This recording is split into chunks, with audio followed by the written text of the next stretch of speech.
Isipin nyo yun ha, maliit pa lang kayo, pinalaki kayo ng magulang nyo.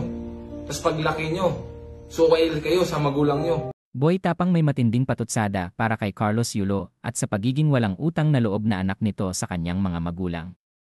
Sa isang vlog nga ni Boy Tapang ay hinangaan nga siya ng mga netizens dahil sa ipinakita niya dito ang pagmamahal at pagpapasalamat niya nga sa kanyang mga magulang. At kung paano nga daw siya inalagaan ng kanyang mga magulang hanggang sa pagtanda ay ginabayan talaga siya kung kaya't mahal na mahal nga niya ang kanyang mga magulang. Taliwas nga ito sa ginawa ni Carlos Yulo sa kanyang mga magulang na kahit inalagaan pa siya ng mga ito noong bata pa siya hanggang ngayon na maging isa siyang gold medalist ay hindi naman siya iniwan ng kanyang mga magulang. Ngunit tinalikuran niya ang mga ito at hindi man lang nagtanaw ng utang na loob sa mga magulang niya.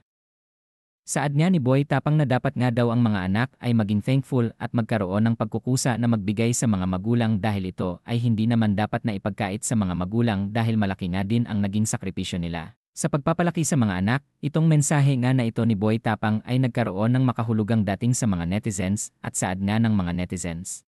Ay mabuti pa nga daw si Boy Tapang ay tinutulungan ang mga magulang pero ang itong si Golden Boy Carlos Yulo ay wala nga daw utang na loob sa laki nga ng napanalo nito, hindi man lang nito binahagyan ang mga magulang. Sa halip ay doon tumulong sa pamilya ng kanyang girlfriend na si Chloe na wala naman daw na ambag sa kanya. Hinangaan nga ng mga netizens ang ginawang ito ni Boy Tapang at buti pa nga daw ito ay matino ang pag-iisip na kahit sumikat nga lang sa sarili nitong pagsisikap ay hindi talaga kinalimutan ang kanyang mga magulang at kanya pa din itong tinutulungan at binigyan ng magandang pamumuhay, isa nga itong balik sa mga magulang sa kanilang sakripisyo para sa mga anak.